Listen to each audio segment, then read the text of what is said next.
how are you? I hope you're good. So today I am here with probably a relatively quick video because I'm just here to talk about the books I've read during the month of November, and also maybe I'm gonna touch upon what I've watched. So the first thing that I did finish, I do believe I've covered in the last video, so I'm just gonna bring it up just now very quickly, is the Girls of Paper and Fire. I really did enjoy it, mainly for the part of how important the topic is. I do speak what this is about in the previous one, so I think I'm just not gonna, because I know a lot of you watched that, so I don't want to repeat myself and sort of bore you. So if you're wondering what this is about, just maybe check that previous video because I covered this quite in depth, I think. This one, when I ran it through Copile, it came up to the very top of 3 stars, but not quite 4, and I think that's pretty much how I feel about it because I really did enjoy it, but it wasn't entirely mind-blowing. I think the main part for me was what is lacking was the intrigue. It's not that I kept putting it down, it's just like it didn't call to me like, oh, I need to immediately continue reading this. So I think just the intrigue was kind of laxum, and maybe some character development on the side characters part, because I feel like there was a lot of potential there. I will very likely read the second book of the series, however, it's probably not gonna be like super top of my TBR unless something changes. There was a character that came into play at the very end of the book that I really want to see more, so hopefully, you know. The intrigue was good at the start, I will say. It's just like somewhere in the middle it was like a bit, something was a little bit missing. Super short, what this is about is just this is a girl that is taken away from her home and is taken to this court to serve as basically a slave to the king, and there are trigger warnings for violence and sexual assault, and because those are the topics that she speaks about, and the author, I think, did a really good job at making us feel the emotions about these things as roughly as we can without completely and utterly breaking us. I think it's a very important topic to bring into the YA literature, and I think that part was done so well, and I know that she's focused on that part a lot. That was really well done. Then the next thing I read was the Adventure Zone, Here There Be Gerblins, and I adore this. This was everything I wanted it to be. It was so funny. This is done by the people who sort of host a podcast on Dungeons and Dragons, and it's all in that manner. We have a dungeon master sort of like popping into the actual play, and it's hilarious. I loved it. If you like Dungeons and Dragons, or if you just really like fun comics, this is definitely something I 100% recommend. This was 5 out of 5 stars to me. I just had such a good time. It was literally what I needed. I thoroughly enjoyed this. We basically have 3 main characters. We have a human fighter, an elf wizard, and a dwarf cleric, and it's very fun. Then the next thing that I read was History Is All You Left Me by Adam Silvera. I read another book by him back in maybe last year, I think, and that one was They Both Die at the End, and it was alright. I think it just scraped 4 stars, but like retrospectively looking back at it, it really should have been 3. And this one I actually rated 5. I really enjoyed it so much. I sort of went into it. This was an audiobook. An audiobook was so well done. I highly recommend the narrator. I'm very picky with narrators, so but I highly recommend this one. And it was one of those audiobooks that like I sometimes would have other things to do, but I came back from my walk and this is where I usually listen to the audiobooks, and I would just sat there because I was like, I need to know more. I just need to know more and what happens. The intrigue was perfect. This was about a guy whose boyfriend passed away, and this happens in, you know, at the very beginning.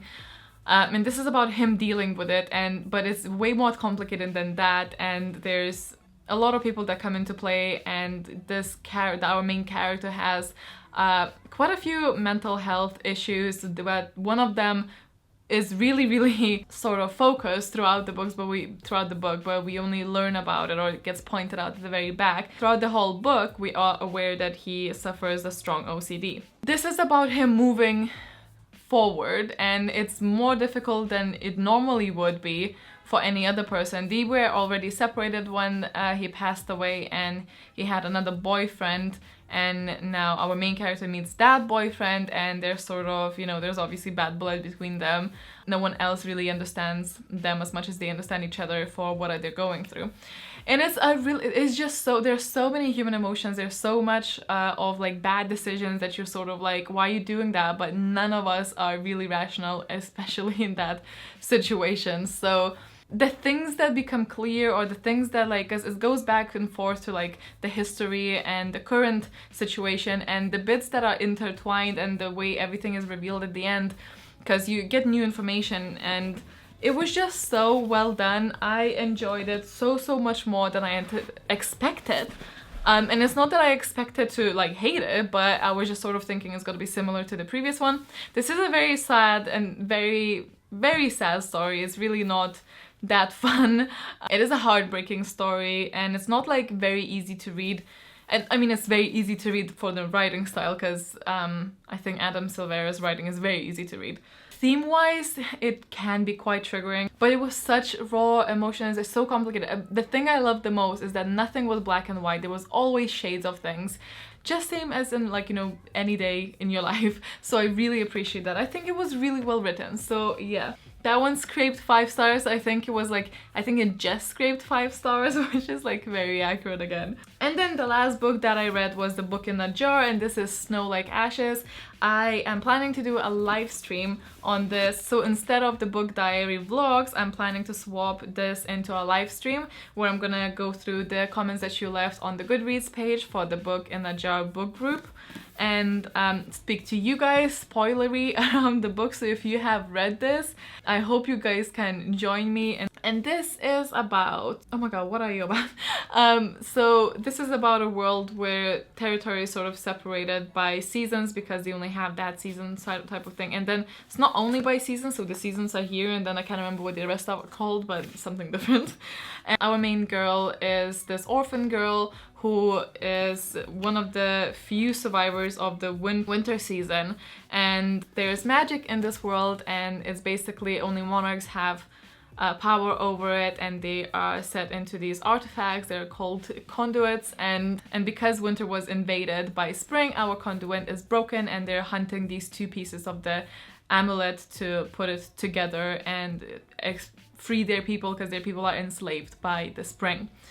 And as I said, she's one of the very few that did manage to escape during the attack, and she is training with the prince and this like father figure that is not, oh my god, the relationship between the father and, well, the father figure and her was like so well done. I will speak way more about this in like a spoilery manner during the live stream, and I really hope you guys join me. I haven't peeked at your comments yet, so I'm very excited to read those and see what you guys thought. This one I think was right in the middle of 4 stars, or just scraped the 4 stars, I can't remember. I will say that it was so predictable. It was like one of the most predictable things that I've ever read. Full of cliches, or full of tropes, but those tropes were well done, to me at least, and that just sort of shows that doesn't matter if a trope is in there, unless it's really someone that like, some trope that really annoys you, but it doesn't usually matter to me if the trope is in there, if it's well done, because then I'm just like, I still enjoy it. And so it was fairly predictable, and it was very tropey, but I really enjoyed it, so, you know, I'm very happy with that. I read this basically on the train to London and the train back, so I literally read this on the train, and I suppose it really helped that I read it in like a fairly short time.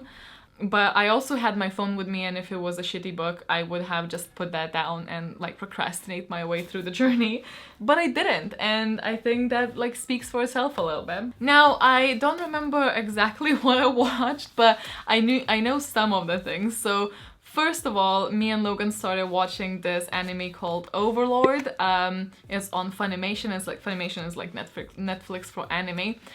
We are on like episode 5 now. I think the first 2 were really strong, and we were so happy, and personally I think now it's sort of like so I don't know how I feel about it. We're gonna obviously continue watching and see how that goes. But it's basically, it was supposed to be sort of similar to Sword Art Online, but not go crappy after like first half season.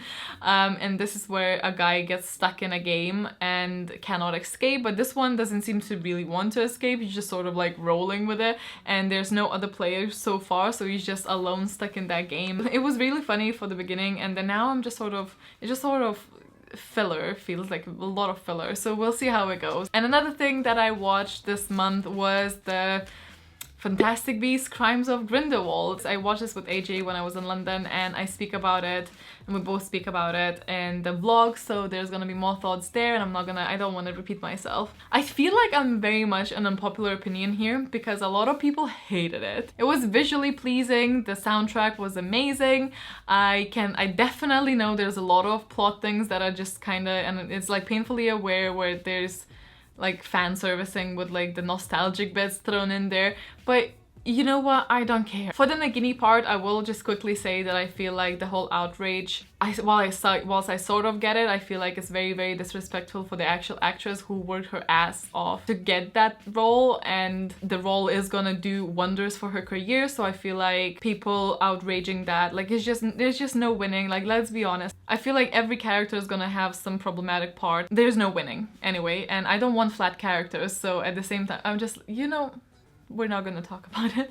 I know a lot of people hate it for other reasons, because it is very scattered and it is all over, sort of like all over the place, so the plot is kind of like very jumpy and very unconventional, I suppose. But personally it didn't bother me and I enjoyed it. I will say that with movies I'm way more lenient, and I separated from the main books very well in my head, like very successfully separated from it.